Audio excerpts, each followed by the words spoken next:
అలసిన వానికి ఓరడించు మాటలు. సహోదరుడు భక్త సింగ్ గారి పరిచర్య నుండి సేకరించిన అనుదిన ధ్యానములు. జనవరి 17. మీరు అవిశ్వాసులతో జోడుగా ఉండకుడి. 2 కొరింథీ 6:14.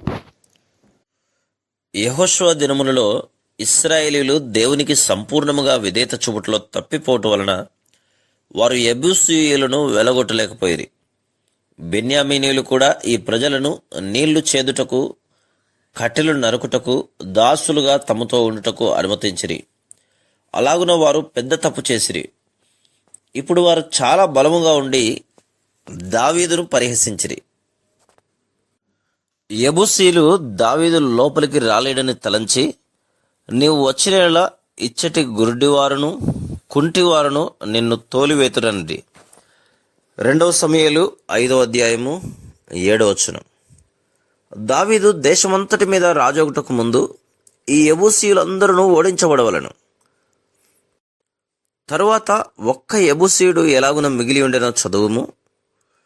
అతన్ని తొలగించిన పిమ్మటనే దేవుడు దావీదుకు మందిరం యొక్క మచ్చును చూపెను. 2 సమూయేలు 24:15-25. దావీదు ఆ సమయంలో తన సొంత జ్ఞానమును ఉపయోగించి తన రాజ్యములో యుద్ధము చేయగల వారి సంఖ్యను లెక్కించమని ఆజ్ఞాపించెను. తన బలము కొరకు దేవుని వాక్యంపై ఆధారపడటకు బదులు అతని కన్నులు సైనికుల సంఖ్యపైకి వెళ్ళెను. అందుచేతనే దేవుడు అతనిని కళ్ళము యుద్ధకు తెచ్చెను. అదే స్థలము సొలొమోను ద్వారా కట్టబడిన మందిరమునకు స్థలమయ్యెను.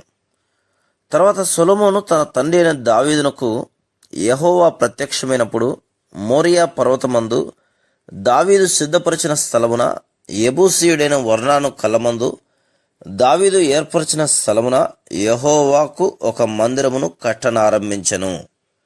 2వ దినవృత్తాంతములు 3:1. అబ్రహాము తన కుమారుడైన ఇస్సాకును బలిపీఠంపై అర్పించిన స్థలం కూడా అదే. కావున దావీదు రాజ్యమంతటిపైన రాజగుటకు ముందు ఆ దేశము నుండి యెబూసీయులందరూ సంపూర్ణముగా వెళ్ళగొట్టబడవలెను. ఈ యెబూసీయులు తిరిగి జన్మించని వారిని గురించి మాట్లాడుచున్నారు.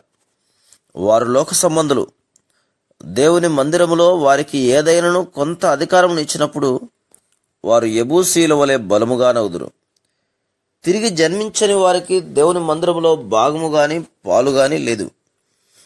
అదే రీతిగా దేవునిచ్చే పిలువబడని వారికి కూడా దేవుని పనిలో ఏ పాలు లేదు.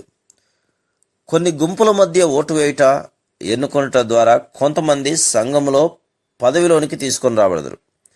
అందుచేతనే అచట ఆత్మీయ గొడ్డుబారిన స్థితి ఉండును. దేవుడు యెరూషలేము నుండి యెబూసీయులను వెలగొట్టుటకు శక్తిని వాడవలసి వచ్చెను. వారు దావీదును పరిహసించినప్పటికీ దేవుడు అతనికి సహాయం చేసెను. మరియు అతని ప్రజలు వారిని జయించి వారిని వెలగొట్టిరి. అతడు యెబూసీయులను వెలగొట్టిన పిమ్మట అతడు వర్ధిల్లనారంభించి గొప్పవాడగుచు వచ్చెను. దావీదు అంతకంతకు వర్ధిల్లెను. సైన్యములకు అధిపతియగు యెహోవా అతనికి తోడుగా ఉండెను.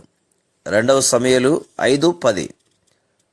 మార్జిన్లో అతడు ఇంకా ఎదుగుచూ వచ్చెను అని ఉన్నది. అది సంపూర్ణ విజయం గురించి మాట్లాడుతున్నది.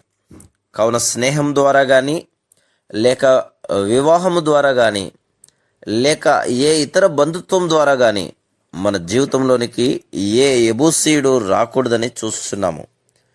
అదే రీతిగా దేవుని మందిరములో ఏ యెబూసీయునికి కూడా భాగము లేదు.